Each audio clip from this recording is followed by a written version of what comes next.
What is emergence and what is reductionism?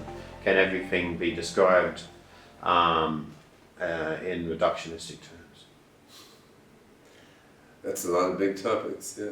So the concept of emergence is really wrapped up with many related concepts from complexity science. Emergence is a term that's useful for describing a complex system composed of many different parts, which then interact with each other in a way that gives rise to some dynamics and structures that would surprise you if you just looked at those parts. So, I mean, the idea of emergence could be formalized in a lot of different ways. In my book, The Evolving Mind, which was published in 92 or 3 or something, I mean, I formalized the concept of emergence as patterns that appear when you put two things together, yet are not there in any of the individual parts. And you can look at that in terms of compression as well. If there's a compression program that will compress the combination of A and B smaller than you would get from compressing A and then compressing B separately, then you have some sort of emergent pattern that comes from the combination of the two. Say, if you had two pictures, one is the right half of my face, the other is the left half of my face. If you compress each of those half-face images, you'll get two compressed images, each about the same size. Now, if you compress a picture of my whole face, you'll get a compressed file that's not that much bigger than the compressed files for each half, taken individually, because there's a lot of redundancy there. I'm not totally symmetrical, but one half of my face looks fairly much like the other half. So there's some emergent pattern there, the emergent structure of the whole face, which comes out when you put the two pieces together and not when you put just one. Now that's a somewhat weak example of emergence, because if you looked at just one half of the face, you could kind of guess what the whole face probably looks like, even though there is some compression value from putting the two together. Stronger examples of emergence are, say, putting hydrogen and oxygen together to get water, and then water has wetness and all these properties that hydrogen and oxygen just don't have. Now again, this is an emergent pattern. It's a compressed description of the properties of, say, H2O that do not pop up when you try to find a compressed description of the properties of H or O. But then in this context of the emergent properties of water, as opposed to the emergent property you get from looking at my whole face instead of two halves. I mean, you're not only getting some pattern there in the whole that wasn't there in the parts, but it's quite a striking and surprising pattern that comes up in the whole and not in the parts. And there are ways to measure this kind of surprisingness using information theory as well. This is something we're working on with OpenCog recently, is how do you quantify surprisingness so that when OpenCog is scanning a large amount of data, there are so many patterns in the data, it needs some way to pick out which patterns are worth paying attention to. So you put in an information theoretic surprisingness formula and said, hey, pay most attention to those data patterns which are more surprising. So the most interesting kinds of emergence are cases where when you put A and B together, not only are there some patterns that pop out that weren't there when you looked at A or B separately, but there were patterns that pop out that are surprising. They have a lot of information that just wasn't there in either of the component parts. And there's mathematics to describe all this. I mean, it's nothing that's all that cosmic or mysterious, but yet it's a fascinating, deep part of our world. Now, in principle, you could derive the properties of water from the properties of hydrogen and oxygen. Just like in principle, you could tell what my whole face is probably going to look like from looking at half of my face and then imposing some bilateral symmetry principle. But in practice, telling what's going to happen when you put hydrogen and oxygen together is very, very computationally difficult, and we don't know how to do it right now. I mean, quantum mechanics, in theory, explains the behavior of complex molecules.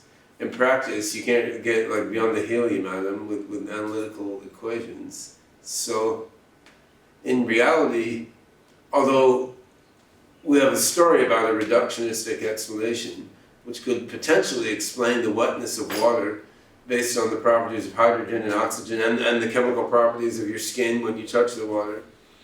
In practice, explaining the emergent phenomenon in a purely reductionist way is computationally intractable. So you come to the conclusion that the most interesting examples of emergence have a pattern in the whole that wasn't there in either of the parts. The pattern is surprising in an information theory sense, and finally, estimating that pattern, predicting that pattern would be there, is computationally very difficult. And you put these things together and you get things popping up in a whole system, in a whole self-organizing system that you really didn't predict based on looking at the parts, and that you are surprised by it. Now, you can ask, is this fundamentally emergent, or does it just appear to be emergent, but is actually a deterministic and reductionist consequence from the underlying components? And I mean, the most honest answer is it's hard for us to know, because the story that the human body and water and every complex phenomenon around us in everyday life can be derived from quantum mechanics equations. It's a reasonable story right now. I tend to pretty much believe it. On the other hand, we may find a new theory of physics 10, 20, 50 years from now, and then we'll realize, I actually need this other physics also to explain the way the skin works or something. And I mean, we don't know, as long as the actual derivation of the apparent emergent phenomenon from the underlying laws of physics is too complex for us to calculate in detail. Ultimately, we're kind of speculating as to how well that reduction can be carried out, given that science says we know it may be incomplete. Well, in the last few years, we've seen governments jump in a big way into computational neuroscience, and both the analysis of large amounts of data from human brains and the creation of large-scale systems biology simulations of human brains. And this is very interesting. It's very exciting. I think the Human Genome Project sort of served as a template for this, because the Human Genome Project was a case where there was a big biology problem. The government put a lot of money into it, and it succeeded. It completely transformed molecular biology. Granted, the pharmaceutical payoff from the Human Genome Project has been coming along more slowly than expected. We don't have a lot of cures for diseases using genomics yet, although I think some are coming pretty soon as we perfect gene therapy methods. But scientifically, it was just a tremendous and incredibly successful payoff. So seeing that the Genome Project paid off in a transformative way scientifically, you can see the motivation for, okay, let's decode what's in the brain now that we've already decoded what's in the DNA. And different countries are going about this in different ways. Henry Markram started the European Brain Project, funded by the EU, aimed at mapping out more of what's in the brain and then making a big supercomputer simulation of the brain, their aim being within a decade or something to simulate how the human brain works. And in the US, there's a similar brain project which is more data analysis oriented, aimed at just imaging and cataloging and recognizing patterns in brain data. Japan has a brain project which is based on imaging the brains of certain monkeys that live in Japan. China has recently announced a large China Brain Project spearheaded by Robin Li, the CEO of Baidu. And I mean, they're looking at a combination of neuroscience, AI, and simulation. Australia has its own smaller scale brain project, and other countries will probably follow suit. I mean, in the end, I think the most important thing here is that a lot of money is being pumped into neuroscience from many different directions. Whether the grand ambition of these brain projects is going to pan out in each case, I don't know. I mean, will the Japanese really fully understand the brain of these monkeys?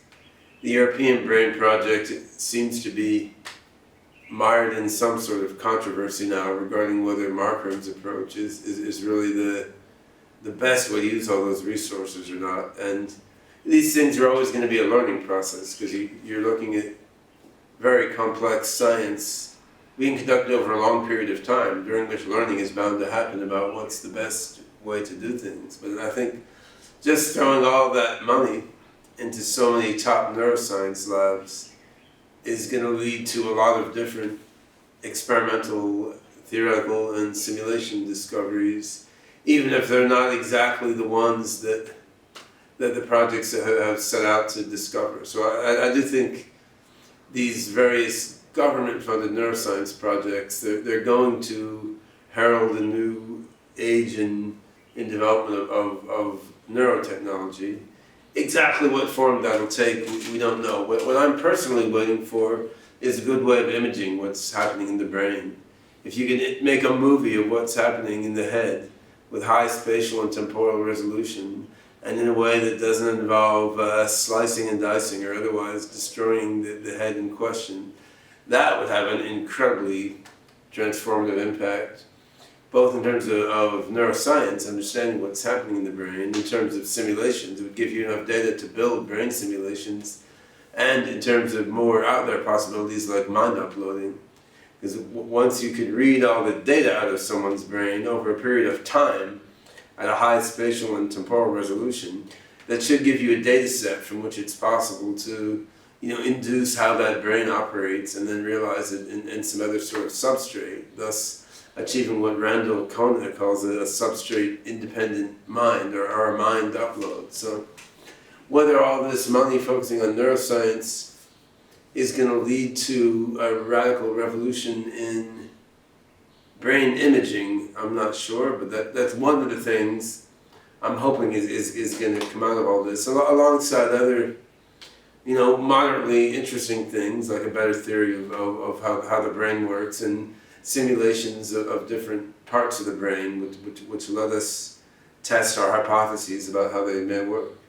So some people classify intelligence or consciousness as an emergent effect of computation in the brain, and other people think that the brain is more just a product of or that consciousness is a specific process, and think that emergence isn't the right way to classify consciousness. What do you think?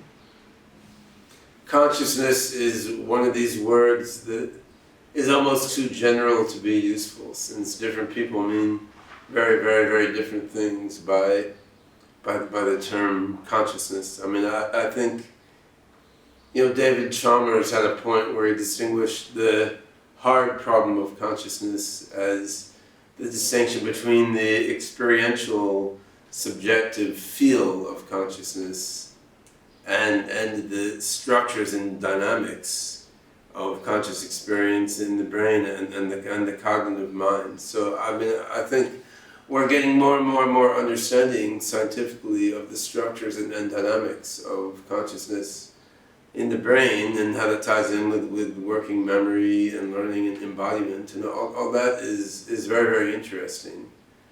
The problem of how subjective experience connects with all these structures and dynamics, that's something that we have yet to really grapple with from a scientific point of view.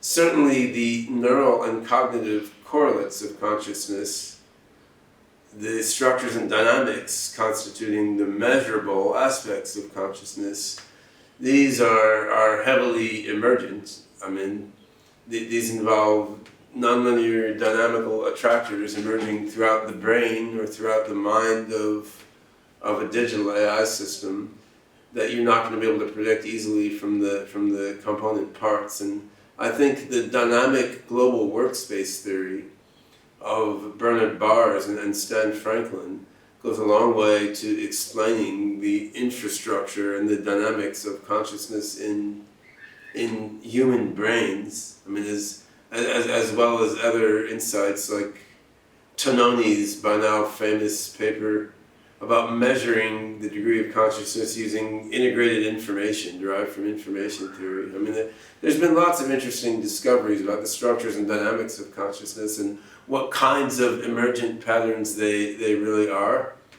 My feeling is that to really get a handle on the hard problem of consciousness, the connection between subjective experience and structure and dynamics, I think we're going to need to introduce a missing link. First-person experience and third-person scientific data don't connect directly. If you intervene between their, what I think of as second-person science, then I think you may be able to make more progress than we're doing now on the hard problem of consciousness. And what I'm thinking of there is actually wiring different humans' brains into each other so that we can experience each other's consciousness indirectly by the wire going from one person's brain into another. Or from one person's brain into a robot or other AI's brain or vice versa. If I could feel in my mind what you feel like when you're experiencing something, or if I could feel in my mind what an AI feels like when it's experiencing something, this gives a whole different dimension to experience and a whole different dimension to the study of experience. That's sort of an intervening layer between first-person subjective experience, like we all have, and third-person studies of the neural and cognitive correlates of consciousness, as we're making so much progress on with neuroscience and cognitive science. I mean, imagine if you are connected to someone else's mind and experiencing their consciousness. At the same time, I am connected to your mind and their mind by little wires through all our heads. Then I am not only watching the subject's mind, I'm watching your observation of the subject's mind. And in this way, we may be able to get some insight into each other's subjective experience and correlate that with the outcome of neuroscience measurements. So I'm watching your mind and some other experimental subject's mind in my own mind's eye through a wire connected to my brain. At the same time, I'm watching the output of various neuroscience instrumentation attached to the brains of everyone in the system. Now, when you introduce this second person element into the study of consciousness, you would think this could yield some new sorts of insights and new kinds of scientific theories that would let us address the hard problem of consciousness as Chalmers has described it. But this is really an expansion of science, right? I mean, science as we think of it now is collecting data tables. It's collecting, a large finite set of finite precision measurements. And then the community of scientists must agree on which measurements are to be accepted as provisionally real as part of the data set that we're trying to explain. When you get into second-person science, where instead of quantitative measurements that you can write down in a table of numbers, you're actually looking at what do I feel when I wire my brain into yours. This is actually an expansion of what science means, but yet it also can be intersubjective within a community. I mean, just as a community of scientists could agree to accept certain data points in an Excel spreadsheet as real, we could collectively agree to accept certain experiences as real. We could all agree that when we stick a wire into our head and then into the brain of a human being or a sufficiently advanced robot, we all feel the consciousness. We could also all agree that when we stick a wire from our head into a rock, we feel very, very little consciousness, right? And this second-person feeling could be accepted among the community of scientists and then become part of the scientific data that the scientific community accepts as a ground for their theorizing. And I think that's the direction that the science of consciousness is going to have to take, expanding the definition of science to include brain-computer interfacing based second-person experience, thus filling in the gap between first-person experience and third-person data. And I don't know anyone working on that per se, but there's a lot of work on brain-computer interfacing going on now. So I would say the groundwork for this truly new kind of science is currently being laid.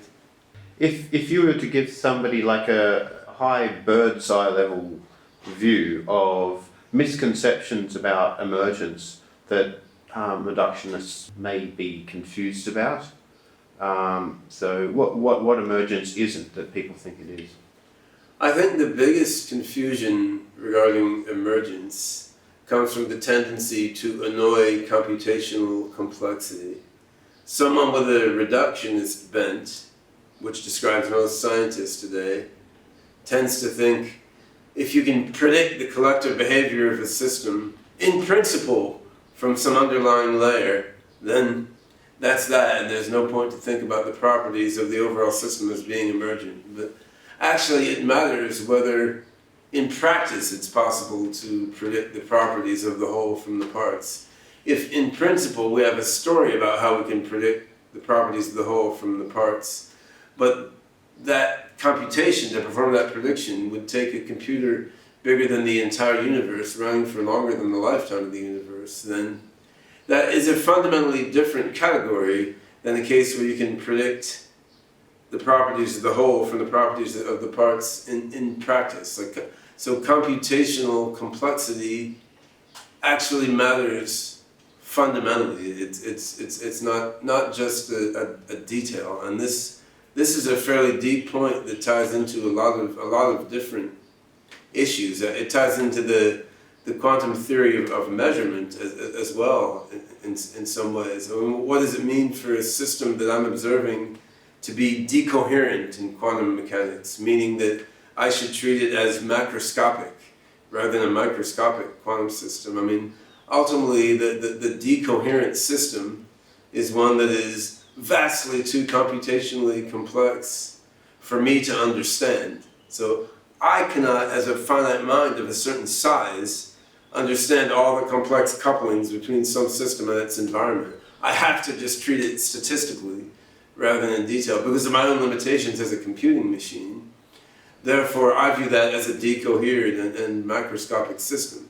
So similarly to with emergence, you see with quantum measurement, the computational complexity of doing something is somehow tied in with the fundamental reality of that thing. And this gets into a perspective that Heinz von Forster and other systems theorists decades ago called second-order cybernetics, which also ties in with the relational interpretation of quantum mechanics. In the relational or second-order cybernetic view, you don't think about a phenomenon. You think about a phenomenon from the view of some observer. So you don't say, well, this shoe is a certain system. You say, this shoe from the view of Ben Goertzel, or this shoe from the view of Watson, or this shoe from the view of humanity as a whole, as a collective computing system. But you fundamentally think about objects, events, and entities as existing fundamentally from the perspective of some observer.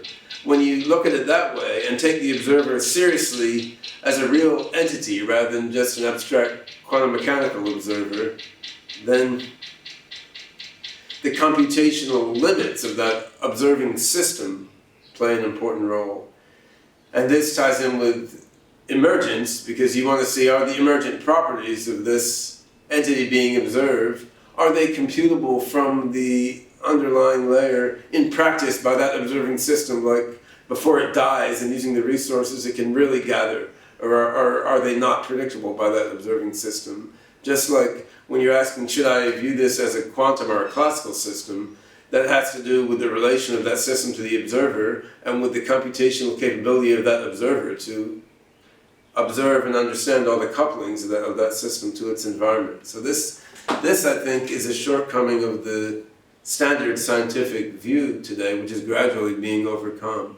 We tend to have a view that there's a physical reality that's out there and is observer independent, and quantum mechanics is telling us otherwise in senses that are complex to parse out into ordinary English, but it's definitely telling us otherwise.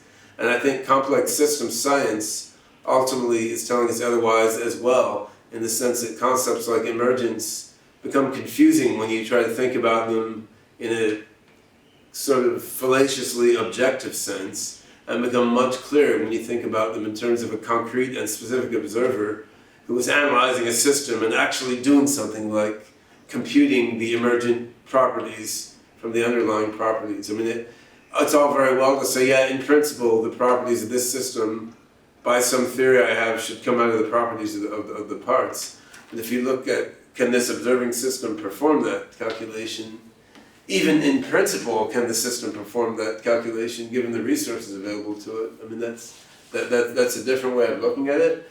And I'd say this is a frontier that science is just now beginning to address, introducing the observer and its computational and energetic limits into the description of a phenomenon. And this does tie in somehow with the notion of second-person science, as we were recently discussing in the context of understanding consciousness. Because in both cases, you're having one system observe another system, and this relation of observation is fundamentally part of the picture. And that does go beyond the conventional reductionist view into a more relational view. On the other hand, it doesn't introduce some, divine and inexplicable complexity, like, a spirit from the other dimension has come down and endowed the water with the property of wetness or something. I mean, there's still a principled, systematic, and collectively vetted way to think about these things. It's just a way that involves introducing the finite observer with specific properties as an integral part of the phenomenon under study. On the other heart side, of Jesus. the other side of the coin is people use the term emergence to describe things because they just can't understand them or don't want to understand them. So it's often used as a term for explaining away stuff that could be described and is computationally feasibly describable. What's an example of that? Well, I think some people describe like intelligence as just an emergent phenomenon of the brain, and in the sense as you discussed it was, but feel as though it's a term that can be used in place of a reductionistic explanation, where it may not be justified. Well, I'm not sure that I have personally seen, in my own experience of science, a lot of scientists abusing the notion of emergence and trying to use it as a proxy for a real explanation. I think this may have occurred in some philosophical or spiritual literatures, but I don't think that's been a real problem in the scientific world. I would say in the whole complex systems community, emergence has been used in a pretty useful and productive scientific way, where you take some emergent phenomenon and then you try to mess around with some differential or difference equations in a simulation to try to get that phenomenon to emerge. And how can I monkey with the parameters of this equation to cause this phenomenon to emerge overall after the equation runs for a long time? And that may be an interesting way to do work, even when you can't analytically write an equation predicting exactly what pattern is going to emerge from the system.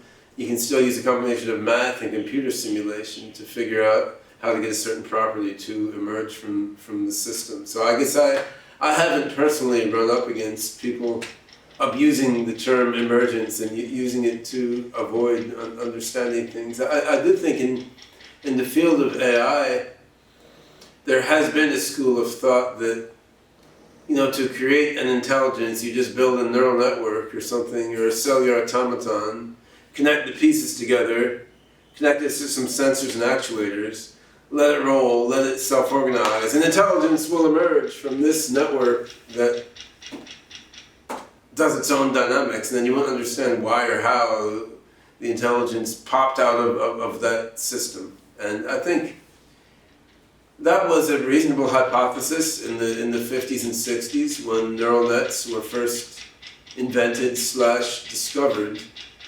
The term emergence wasn't really central to that discourse in the field of neural networks, but I do think too much faith was placed in the idea that intelligent behavior will just emerge from an undifferentiated network exposed to stimuli and given the ability to act within a feasible period of time.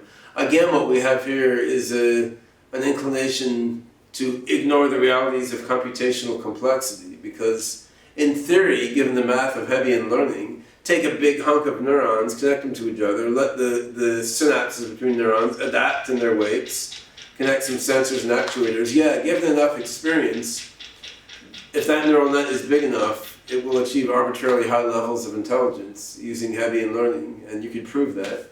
So that's pretty cool. The problem is, how big is big enough, and how many learning examples does it need? And the answer is too many in practical case, right? So you could get arbitrary intelligence to emerge from a very simple self-organizing neural net system, but that's not really a feasible way to do things.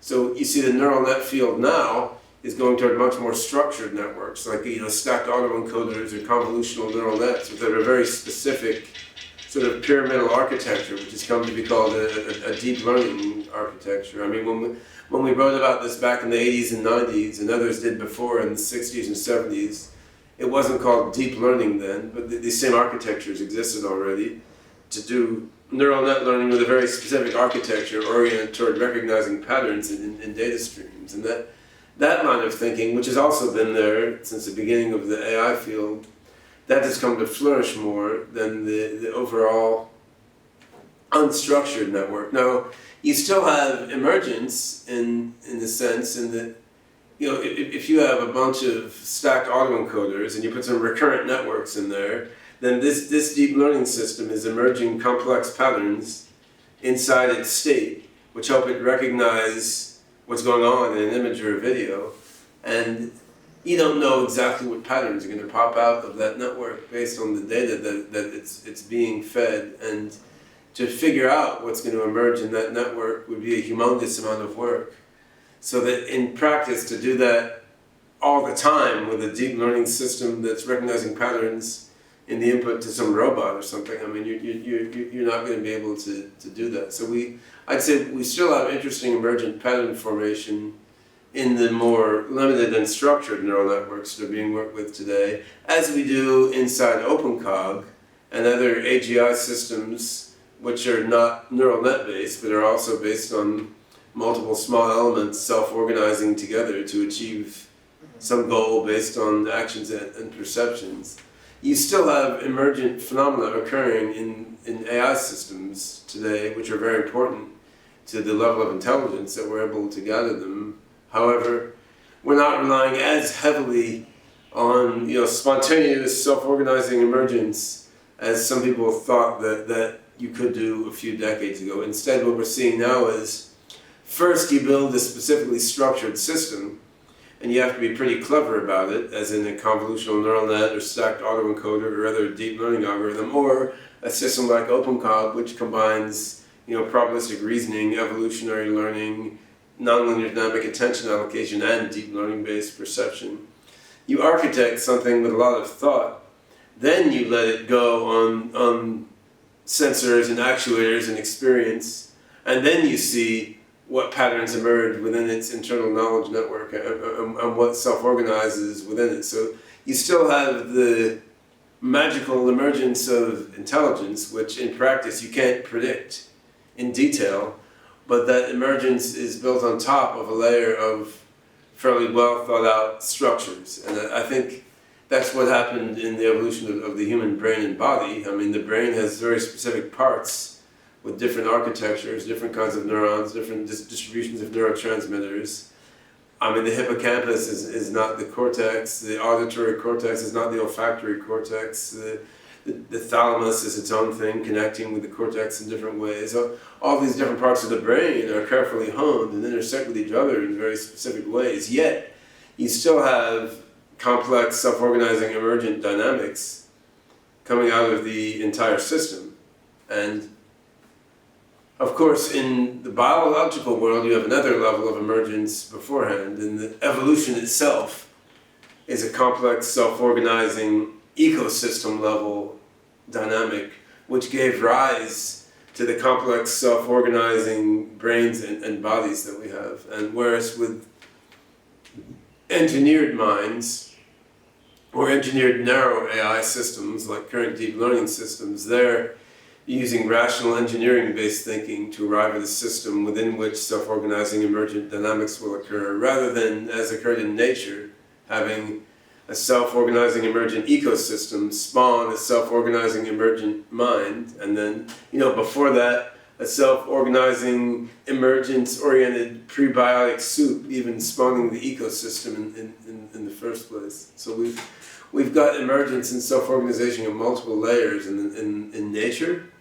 and probably at more layers than we even understand right now. As an AI designer, you're looking at the complex self-organizing emergence of intelligence and trying to get that to come out of a carefully architected system design. And the interplay there between engineering and self-organizing emergence is, I think, complex and is something that's at the frontier of science now. Right? Say, most of the deep learning systems being used are predominantly feed-forward in their dynamics. But when you get more feedback connections in them, which lets you do more cognitive biasing of perception, then the nonlinear dynamics become massively more complex. You will have more intriguing and unpredictable, surprising, emergent phenomena pop up in the system. And this is really at the frontier of what researchers are doing now. I mean, similarly in OpenCog, so far we've mostly worked on engineering different phenomena in there. I mean, engineering a logic engine that can reason well, and engineering language understanding and language generation, and engineering a system to recognize surprising patterns in data. And the frontier we're poking against right now is connecting together multiple of these different components within the overall OpenCog framework in order to get surprising emergent synergistic behaviors from connecting these different pieces together. So that the tension of engineering and emergence has been there since the beginning of AI, and it's still there, but I mean it is advancing, and that tension and paying attention to it is one of the things driving progress.